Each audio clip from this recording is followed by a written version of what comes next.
Good morning, Oshkosh. Welcome to the Aero-News Network's Morning Brief, brought to you by the folks who bring you ANN, Airborne, Aero-TV, Sport Plane Resource Guide, God only knows what else in the interim, in service to the aviation community from what appears to be the industry's remaining major independent news service.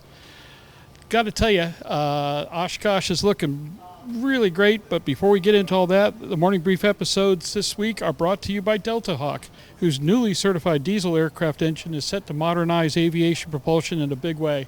See them at EAA displays 226 through 228. If you've looked at the North 40 from any of the various shots that are available on social media, you know that the North 40 is packed. Oshkosh 2023 is looking to be a barn burner. We know from the record set at Sun and Fun that they were up 20%, and if Sun and Fun had great weather to boot, that was the main reason that everybody was expecting that Oshkosh could do the same. Jack Pelton and the EA folks have apparently appeased the weather gods, so we're expecting highs in the 80s today with some minor chances for showers or thunderstorms developing through the late afternoon. The worst of it should stay east. Most likely we'll get away with good visibility down low with a little bit of scattered cloud cover. Don't let the 80-degree weather fool you, though. It's going to be hot. It will be humid, so be prepared. In the meantime, let's talk about the day to come. MOSAIC's been announced, and it's all anybody's talked about. Delta Hawk, of course, is talking about not only having certified, but now going into production. Daewoo is showing up big upgrades for the Kodiak series, as well as additional info on the TBM 960. And Piper Aircraft is here with a major fleet of Piper singles from the Archer to the mighty M600. Let's talk air shows, because the air show at Oshkosh is one of the hallmarks of this event. Kicking off AirVenture 2023 will be Monday's Salute to Air Racing. It only gets better from there with a U-2 flyby, the Maryland A-10s, and a combined F-22 on board flight on tap.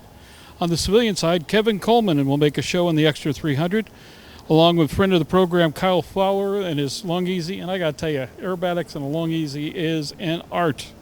The Air Legends Foundation's recently restored Lockheed C-121A Constellation will arrive during the air show as well. Capping off the day, of course, though, is Aeroshell's T-6 team. They'll be making their first flight of the week, one of many we are really looking forward to.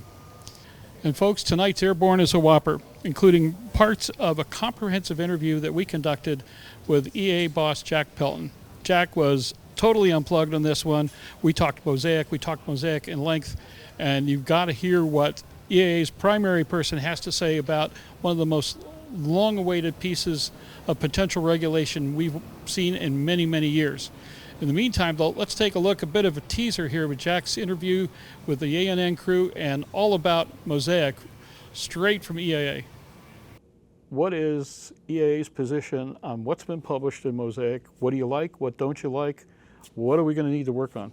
Our first take at it is that you never get everything you want to get. That's part of the sausage making that goes on. But in this case, we got probably as much or more than you could ever dream of. It's very complete, it's very thorough. It does what we were hoping that it would do. I don't think it's completely sunk in that this week in this announcement is probably one of the biggest events in general aviation in decades. It's a dividing line. It's all brought to you by a dedicated team of over 20 aviation journalists, photographers, videographers, industry experts, and support personnel who are here not to monopolize aviation journalism, to support you to the best of our ability. In the meantime, get to Oshkosh, watch what we're doing, watch what everybody else is doing, but for whatever you can do, just see Oshkosh, be at Oshkosh. It's going to be a record year, we hope, and we want to watch aviation grow and persevere. We'll see you at Oshkosh if you're out here, and we'll be back at 0900 CT tomorrow with the Morning Brief from Oshkosh 2023.